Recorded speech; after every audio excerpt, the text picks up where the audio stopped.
Je levai les yeux de mon café crème, une femme venait de se glisser sur la banquette en face de moi dans cette brasserie animée de l'avenue des Ternes à Paris, et elle prononça ces mots comme si elle commentait simplement la météo.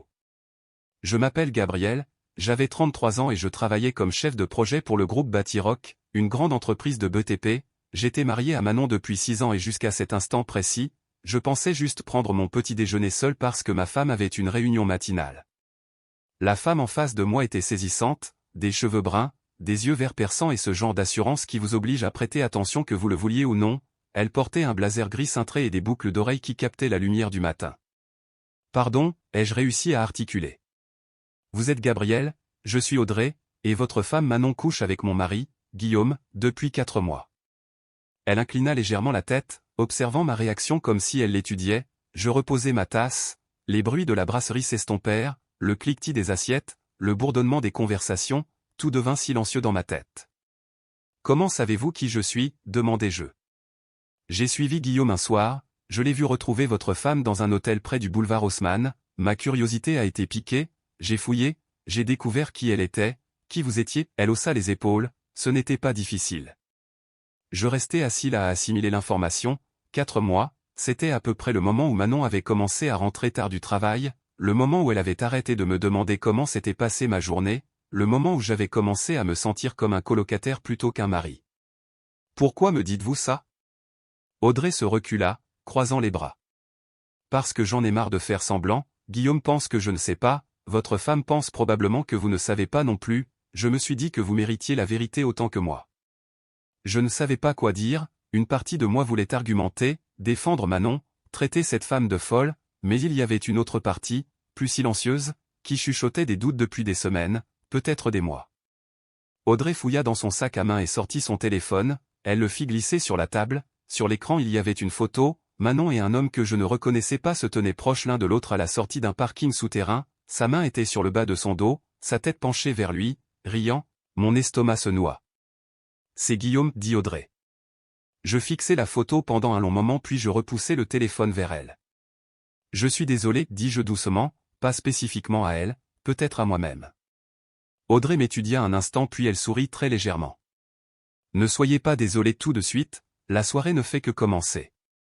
Les signes avaient été là, je n'avais juste pas voulu les voir, j'avais rencontré Manon quand nous avions tous les deux 25 ans, elle travaillait dans une agence de marketing à la Défense et je débutais tout juste chez Bâti-Rock, nous nous étions rencontrés à l'anniversaire d'un ami commun, avions discuté des heures sur une terrasse et échangé nos numéros avant la fin de la soirée.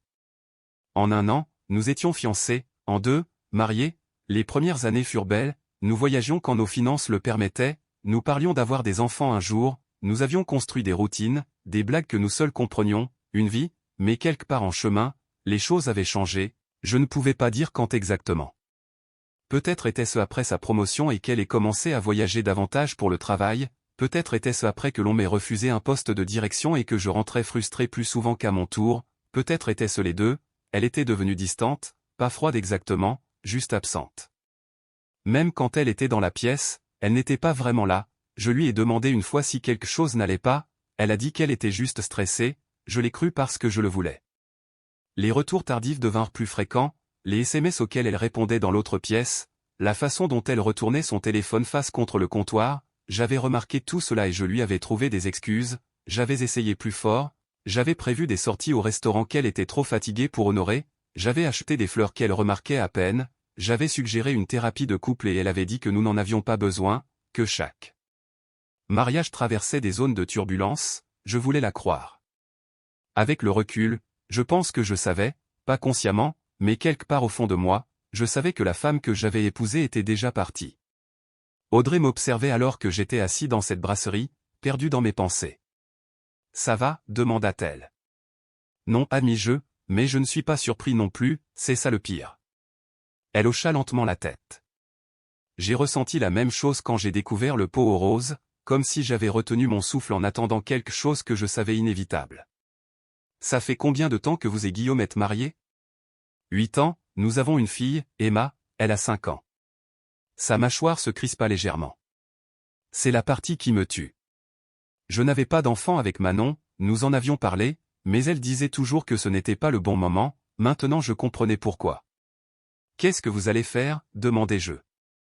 Audrey me regarda avec un mélange d'espièglerie et de résolution. Ça dépend de vous. Je haussai un sourcil. De moi. Elle se pencha en avant, sa voix baissant légèrement. Oubliez-la, sortez avec moi ce soir. Je clignai des yeux. Quoi? Elle eut un petit sourire en coin. Vous m'avez entendu. J'aurais dû dire non, cela aurait été la chose rationnelle à faire, la chose responsable, j'aurais dû rentrer chez moi, confronter Manon, exiger des réponses, j'aurais dû appeler un avocat, commencer à penser aux prochaines étapes, gérer la trahison comme un adulte raisonnable. Au lieu de cela, j'ai dit oui, peut-être était-ce le choc, peut-être était-ce la colère qui n'avait pas encore tout à fait surface, peut-être était-ce la façon dont Audrey me regardait comme si je valais la peine d'être regardé, chose que Manon n'avait pas faite depuis longtemps. Oui, dis-je, pourquoi pas. Le sourire en coin d'Audrey s'adoucit pour devenir quelque chose de plus proche d'un vrai sourire. Bien, retrouvez-moi au bar Le Caveau rue de Lappe, 20h. Elle se leva, laissa un billet de 10 € sur la table pour mon café et sortit de la brasserie sans se retourner. Je restai là encore 20 minutes à fixer le siège vide en face de moi, quand je partis enfin, je n'allais pas au travail, je me fis porter pâle, chose que je ne faisais presque jamais. Je conduisis dans Paris pendant des heures en pensant à Manon, à notre mariage, à toutes les fois où j'avais senti que quelque chose clochait et où je m'étais convaincu que j'imaginais tout. Quand je rentrai enfin à la maison, Manon était déjà partie pour la journée, sa voiture n'était pas là et la maison était silencieuse.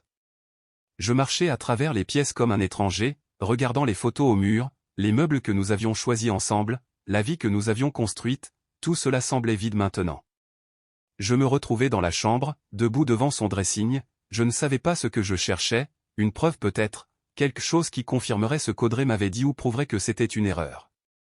Je la trouvais dans une boîte à chaussures sur l'étagère du haut, des reçus d'hôtel où je n'étais jamais allé, une carte avec un mot manuscrit qui disait « Je compte les jours jusqu'à ce que je te revoie », pas de signature, juste l'initiale G.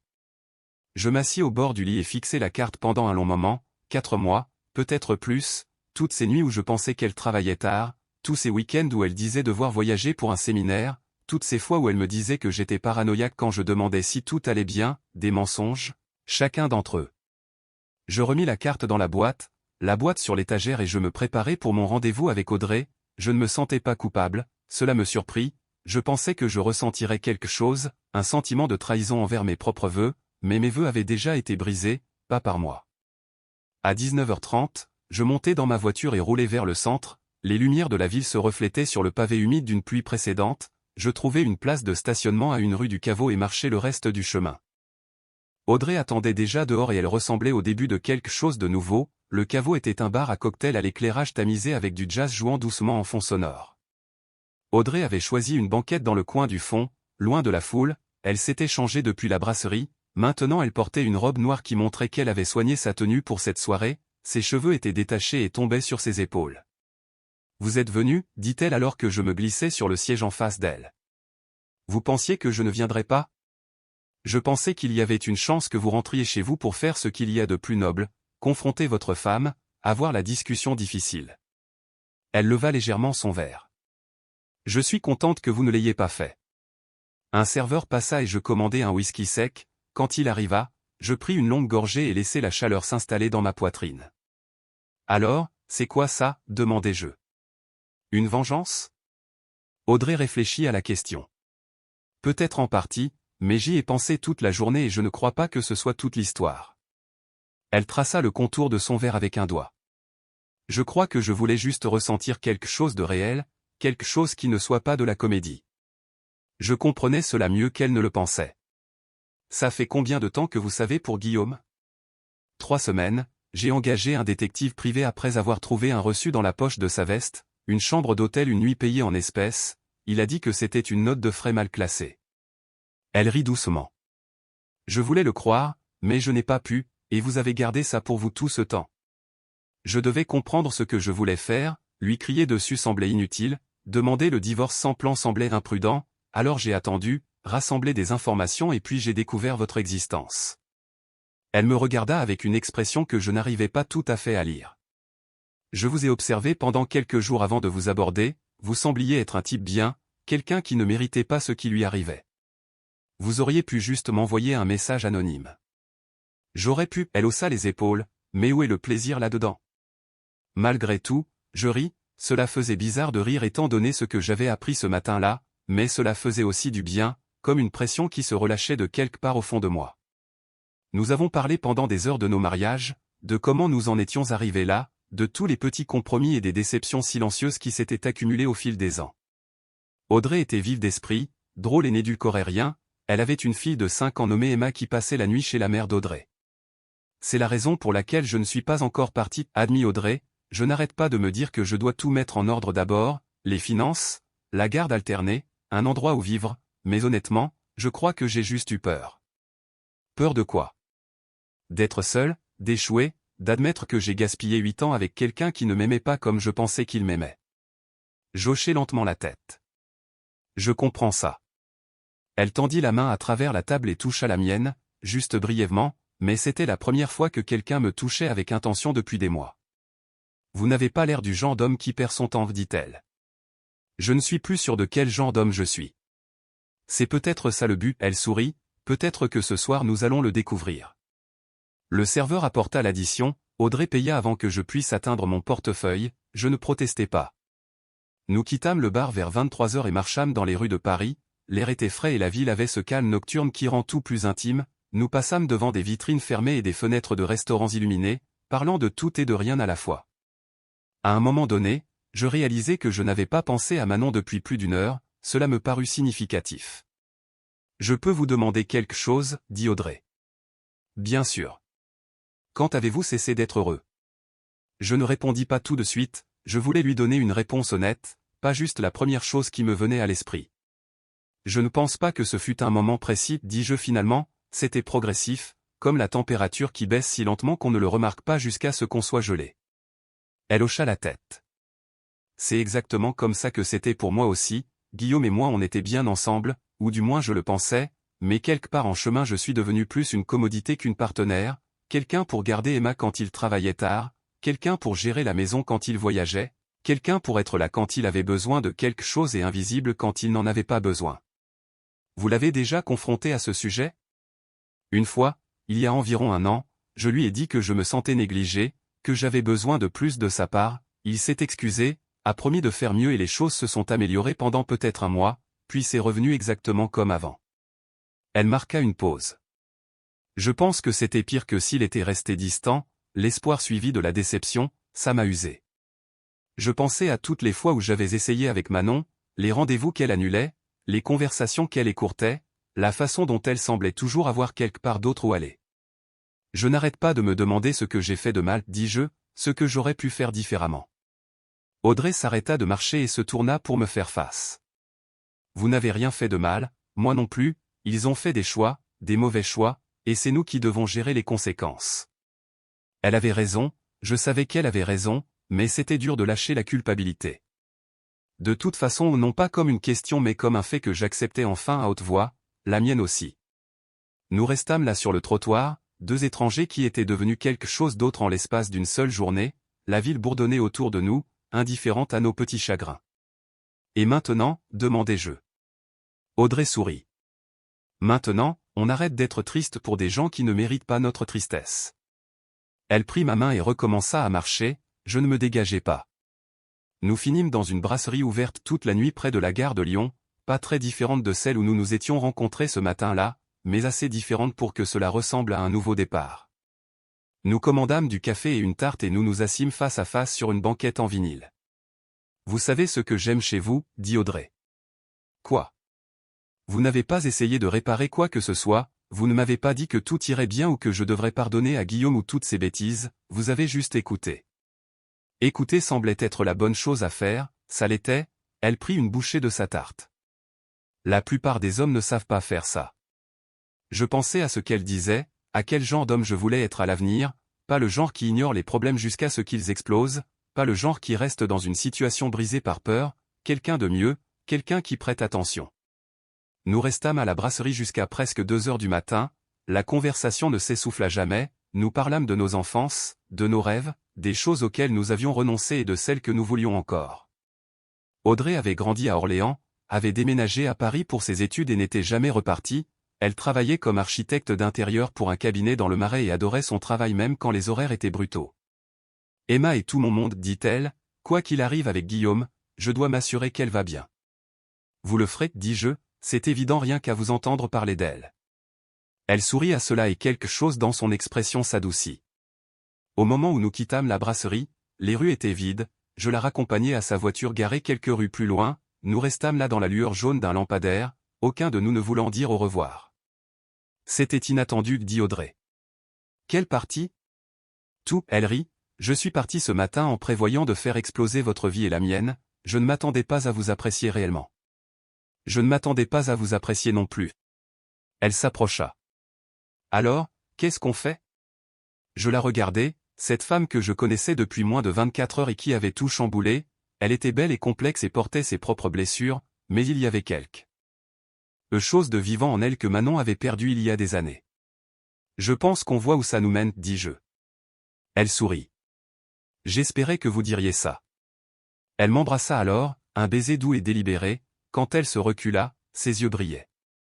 Appelez-moi demain, dit-elle, après avoir réglé les choses chez vous. Je le ferai. Elle monta dans sa voiture et s'éloigna, je restai là un moment à regarder ses feux arrière disparaître au coin de la rue, puis je retournai à ma propre voiture et conduisis chez moi à travers les rues désertes. Manon dormait quand j'arrivai, je restai dans l'encadrement de la porte de notre chambre et la regardai longuement, la femme que j'avais épousée, la femme que j'avais aimée, la femme qui avait choisi quelqu'un d'autre. Je ne me sentais pas en colère, je ne me sentais pas triste, je me sentais juste arrivé au bout. Le lendemain matin, je lui dis que je savais, je ne criais pas, je n'accusais pas, j'exposais juste les faits et regardais son visage blêmir. Gabriel, je peux expliquer. Non, dis-je, je n'ai pas besoin d'explication, j'ai besoin d'un divorce. Elle essaya d'argumenter, elle pleura, elle dit que c'était une erreur, que cela ne signifiait rien, qu'elle m'aimait toujours, mais j'avais entendu assez de mensonges pour toute une vie. Je fis un sac, appelai un avocat qu'un collègue m'avait recommandé et parti, je restai à l'hôtel cette première semaine, c'était petit et impersonnel mais c'était à moi, plus de faux semblants, plus d'attente pour quelqu'un qui était déjà parti. Audrey et moi nous sommes vus pour un café 3 jours après cette première nuit, puis un dîner, puis une promenade au parc des Buttes-Chaumont un dimanche après-midi pendant qu'Emma chassait les pigeons et riait comme seuls les enfants savent le faire. Je ne précipitais rien, elle non plus, mais quelque chose se construisait entre nous, lent et stable, comme une maison que l'on construit sur un sol solide. Merci, lui dis-je un soir alors que nous étions assis sur son balcon à regarder le coucher de soleil. Pourquoi? Pour m'avoir dit la vérité alors que tu aurais pu garder le silence. Elle posa sa tête sur mon épaule. Tu méritais la vérité, nous la méritions tous les deux. Le divorce fut finalisé 4 mois plus tard, Manon s'est battue au début, puis a arrêté quand son avocat lui a dit qu'elle n'avait aucune chance, les preuves de sa liaison étaient claires et elle le savait. Je la vis une dernière fois au tribunal après que le juge eut signé les papiers, elle avait l'air fatiguée, plus mince qu'avant, l'assurance que j'admirais autrefois avait été remplacée par quelque chose de vide. J'espère que tu es heureux avec elle, dit-elle, les mots étaient amers mais sa voix était plate. Je le suis. Elle tressaillit, je pense qu'elle s'attendait à ce que je m'effondre quand elle partirait, à ce que je la supplie de revenir, pour prouver qu'elle avait encore du pouvoir sur moi, mais j'avais tourné la page et cette vérité la frappa plus fort que n'importe quel argument. Guillaume ne s'en sortit pas beaucoup mieux, Audrey demanda le divorce la même semaine que je demandais le mien, il essaya de se réconcilier, se présenta à sa porte avec des fleurs et des excuses mais elle avait déjà pris sa décision. L'accord de garde lui donna la garde principale d'Emma et Guillaume eut les week-ends, j'appris plus tard que sa réputation au travail avait souffert après que la nouvelle de la liaison se fût ébruitée, Paris a ses cercles où tout se sait, il perdit une promotion sur laquelle il comptait, ses amis arrêtèrent de l'inviter, la vie qu'il pensait avoir s'effondrait autour de lui. La situation de Manon était similaire, l'agence de marketing pour laquelle elle travaillait avait une politique stricte sur la conduite au travail et apparemment Guillaume n'était pas le seul collègue avec qui elle s'était impliquée, quand le schéma émergea, sa position devint intenable, elle démissionna avant qu'il ne puisse la virer, ils avaient tous les deux parié sur le fait de ne jamais se faire prendre, ils avaient perdu. 1 an après ce matin dans la brasserie, Audrey et moi emménagions ensemble, une petite maison avec un jardin pour qu'Emma puisse jouer, en banlieue calme, ce n'était pas luxueux mais c'était à nous.